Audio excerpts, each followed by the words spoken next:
Namaste students, welcome back to my channel. Student, in this video we'll talk about the characteristics of bond.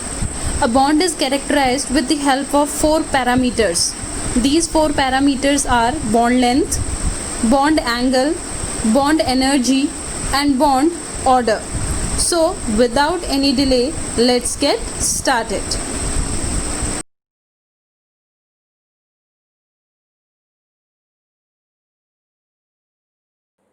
Characteristics of a bond means how we can characterize a bond, how we can describe a bond.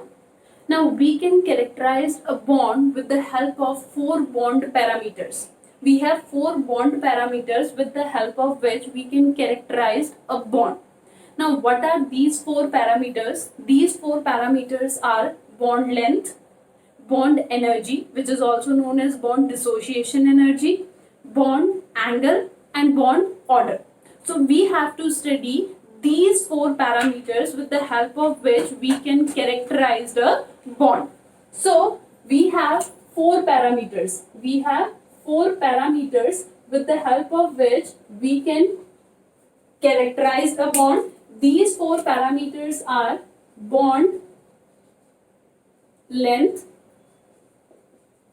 bond energy, which is also known as bond dissociation energy, bond angle and bond order. Now we'll study these different characteristics of a bond one by one. First we will talk about bond length. In our previous video, we have studied the energy concept of VBT. In the energy concept of the VBT, we have studied then when atoms come close to each other, then the force of attraction increases. Due to the increase in the force of the attraction, energy of the system decreases. And due to the decrease in the energy of the system, they come close and close to each other. Finally, a stage occurs after which if the atom come close to each other, then the energy of the system increases because the force of repulsion increases. Means at that particular point, means the point where the force of repulsion dominate over force of attraction, that is the point where force of repulsion is in equilibrium with the force of attraction. Clear? In VBT, we studied that whenever atoms come close to each other to make bond, then the force of attraction increases and means force of attraction is dominate over the force of repulsion. But after certain point, after certain distance, the force of repulsion dominated over force of attraction. So at that particular point, the force of attraction is in equilibrium with the force of repulsion. And at that equilibrium, the distance present between the two bonded atoms, that distance is known as bond length. So actually what is bond length? Bond length is the equilibrium distance. Bond length is the equilibrium distance between two atoms, when force of attraction is in equilibrium with the force of repulsion. Force of attraction is in equilibrium with the force of repulsion. At that time, the equilibrium distance is known as bond length. Now, if we studied about the factors affecting bond length, what are the different factors which affects the bond length? So the different factors are, first factor is the size of atom. So what happened? Bond length increases with the increase in the size of the atom. Suppose if I considered HF, HCl and HBr. Now in all three molecules, hydrogen has same size, but the size of bromine is greater than chlorine and the size of the chlorine is greater than that of the fluorine. So due to this, the bond length is maximum in case of HBr because the size of the bromine is greater than that of the chlorine and the fluorine. So the bond length is maximum in HBr and minimum in HF. So the bond length is affected by the size of the atom. With the increase in the size of the atom, what happened? Bond length also increases. Bond length also increases with the increase in the size of the atom. Now, the second factor which affects the bond length, is the multiplicity of bond. Multiplicity of bond. Now, suppose if I have CC bond, if I have C double bond C, and if I have C triple bond C. This we have studied in our 10th class, that this bond we get in alkane, this bond we get in alkene, and this bond we get in alkyne. Now, here the two carbon atoms are held together by only one bond. The two carbon atoms are held together by only one bond. In this, the carbon atoms are held together by two bonds.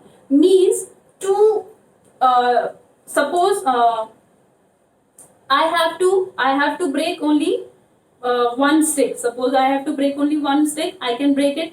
But if I have to break two stick which are attached to each other, then it will want more force to break this bond. It will need more force to break this bond because two sticks are there. And if I add three sticks, then it becomes more stronger. So what happened when the multiplicity of the bond increases, means when the bond between the two atoms increases, then what happened? The bond length decreases because they come close and close to each other. When only one bond is there, they are at this distance. When two bond comes in between them, the little bit closer. When three bond come between them, then little bit more closer. So due to the increase in the multiplicity of the bond, the bonded atoms come close to close each other, as a result of which bond length decreases.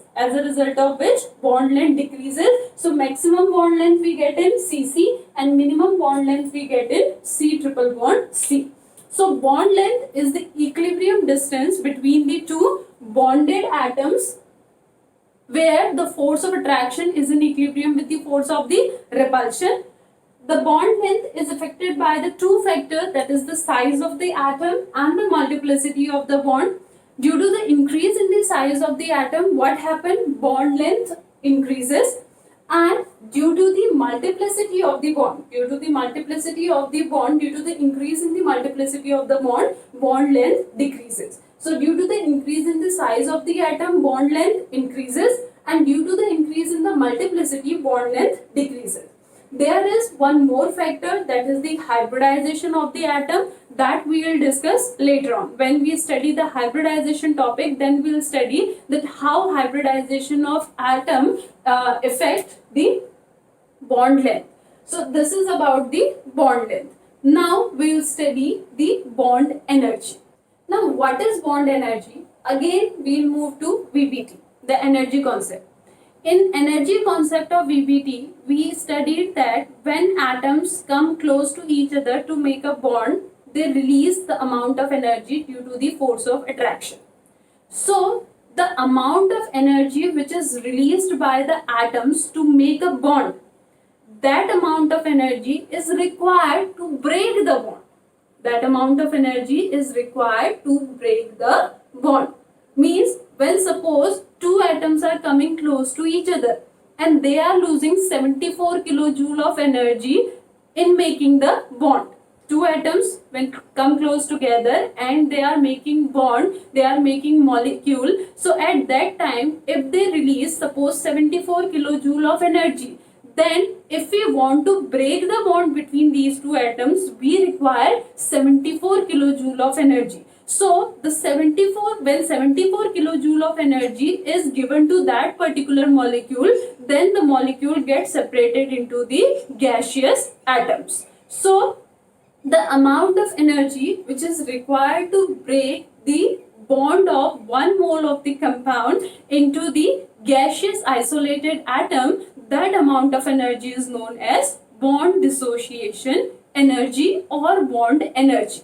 So stronger the bond, more the amount of energy is released during the bond formation. So more amount of energy is required to break the bond. So basically the amount of the energy which is released at the time of the bond formation is the same which is required to break the bond. So bond energy is the amount of energy required.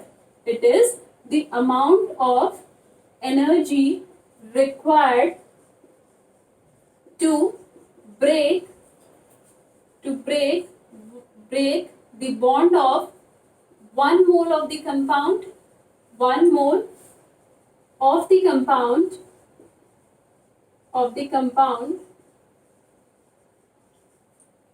to convert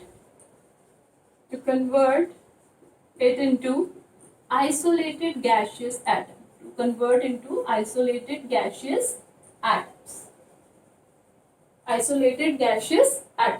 So bond energy is the amount of energy which is required to break the bond of 1 mole of the compound to convert that compound into the isolated gaseous atom. That amount of energy is known as bond energy, and this amount of energy is equal to the amount of energy which is released by the atoms when they come close to each other to form the bond. Now, if we talk about the factors affecting bond dissociation enthalpy, the different factors are: first is the size of the atom. Now, if the size of the atom increases, bond length increases. If the bond length increases, the force of attraction, the internuclear force of attraction decreases because nucleus are far apart from each other, and due to the decrease in the internuclear force of attraction, it requires lesser amount of energy to break the bond. So with increase in the size of the atom, due to the increase in the bond length, it requires less amount of energy to break the bond. So if I talk about HF, HCl and HBr, so the minimum amount of energy which is required to break the bond is of HBr. So HF require maximum amount of energy and HBr require the minimum amount of energy, because in HBr the bond length is greater than that of the HCl and HF. So with increase in the size of the atom, bond length increases, and due to the increase in the bond length, what happens? The bond dissociation energy decreases. The second factor is the multiplicity of bond.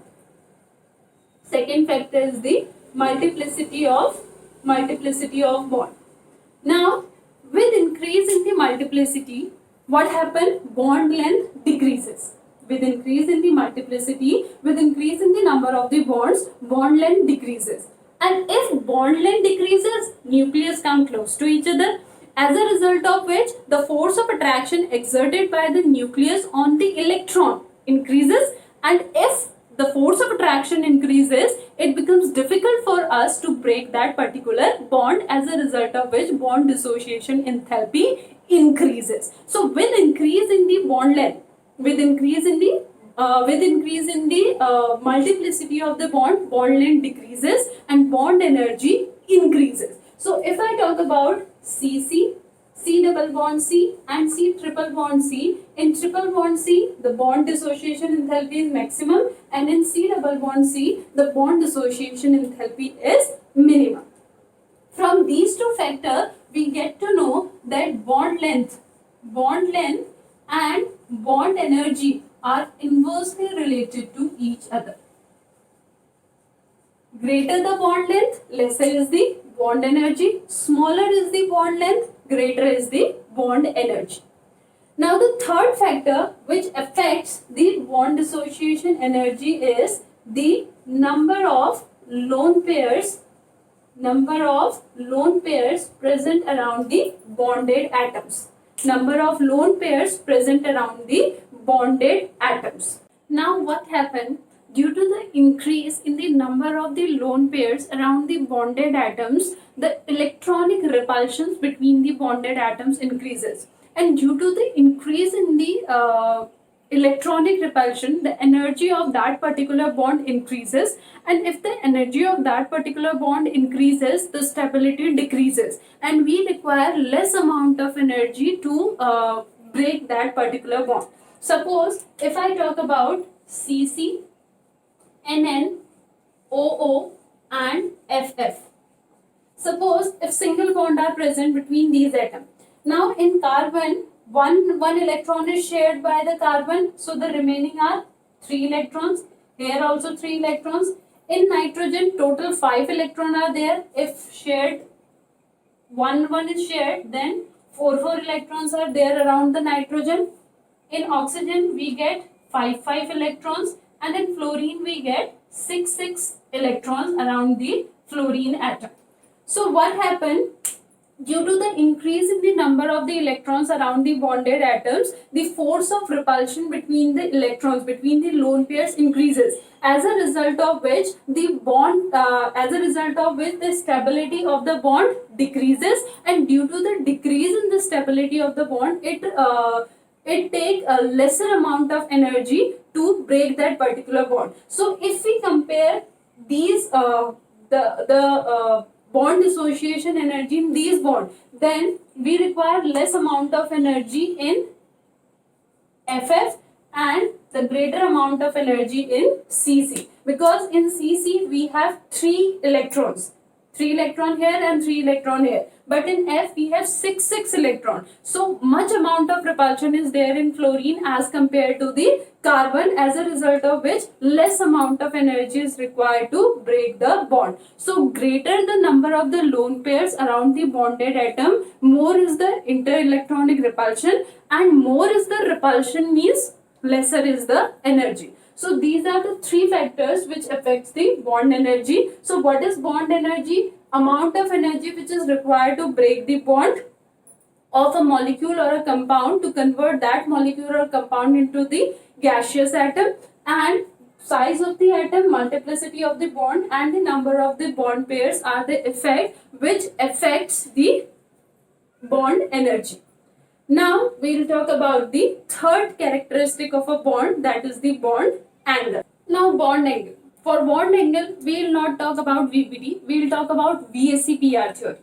In VSEPR theory, we have studied that the electron pairs around the central atom, they arrange themselves so that the repulsion between them is minimum and the stability between them is maximum. And if the central atom is surrounded by all the bond pairs, means if the central atom forms the bond with the other atom, then the central atom is surrounded by the bond pairs.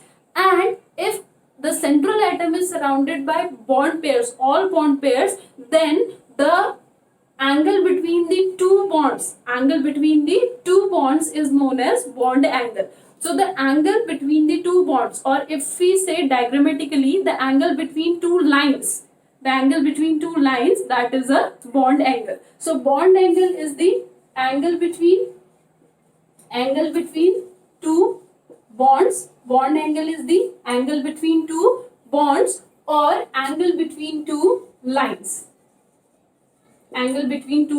Suppose if I am talking about CH4, so the angle between two lines, that is the bond angle. If I talk about NH3, then the angle between two lines, here we can't consider this as a bond angle, because here this is line but this one is not line. So the angle between two lines, or the angle between two bonds, that is the bond angle.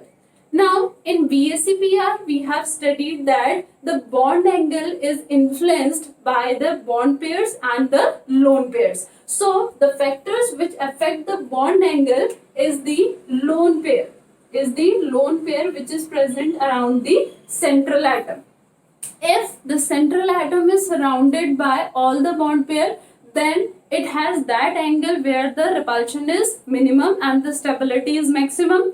But if it is surrounded by bond pair as well as the lone pair, And if we have the same geometrical pattern, then we get different bond angle due to the presence of the lone pair.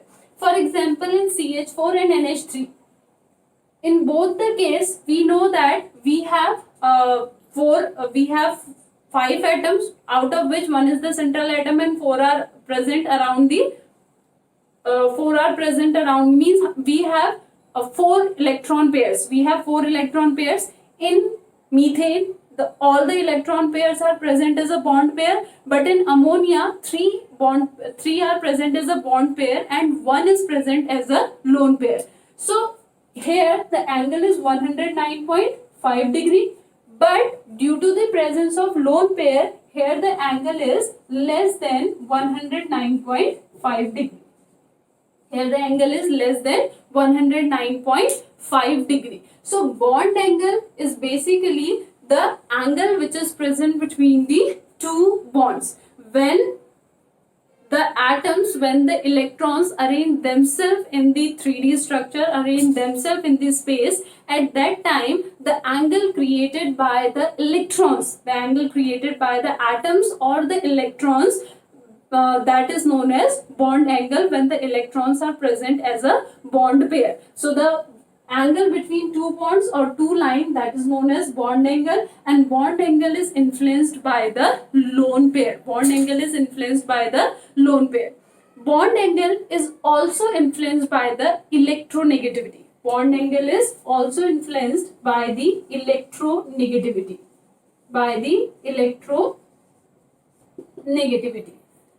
Clear? For example, if I talk about H2O and H2S, in both the case, the structure is like this: OHH, one lone pair, another lone pair. Here SHH, one lone pair, another lone pair. Structure is same: two bond pair, two lone pair, two bond pair, two lone pair. But in this case, the bond angle of H2S, is less than the bond angle of H2O. The bond angle of H2S is less than that of H2. Now the reason behind this is oxygen is more electronegative than sulfur. Due to more electronegativity, the electrons are more shifted towards the oxygen, as a result of which the electron cloud around the oxygen is greater than that of the sulfur. You are getting the point or not? That oxygen is more electronegative than sulfur. Due to more electronegativity, the electron cloud is more shifted towards the oxygen, as a result of which the electron cloud around the oxygen is greater than that of the sulfur. If electron cloud in oxygen is greater than that of the sulfur, so oxygen try to keep the bond pairs far. Why? Because it has high electron cloud density, and that electron cloud density not allowing the bond pair to come close to each other. But due to less electron density, sulfur brings these two bond pair close to each other, as a result of which bond angle of H2S is less than that of the H2O. So bond angle is influenced by the lone pairs. Due to the increase in the lone pair, what happened? Bond angle decreases. Here the bond angle is less than NH3 also, because in this we have two lone pairs and two bond pairs. But it is also influenced by the electronegativity of the central atom also. Means electronegativity difference. If we have electronegativity difference, then there is a difference in the bond angle, though we have same structure of that particular compounds. So these are the two factors through which we can which affects the bond angle. Now we will study the fourth parameter, that is the bond order. Bond order means the number of the bonds which are present between the two bonded atoms. So bond order is the number of bonds present between two bonded atoms. Two bonded atoms. So the number of the bonds which are present between two bonded atoms, that is known as bond order. For example, in N2, the bond order is 3. In O2, the bond order is 2, and in F2, the bond order is 1. So the number of bonds which are present between the bonded atom, that is the bond order. For example, if I talk about carbon dioxide, so I'll not take the whole molecule because it is the number of the bond present between two bonded atoms. So here the bond order between carbon and oxygen is 2, and here also it is 2. So the number of bonds which are present between two bonded atoms, that is known as bond order.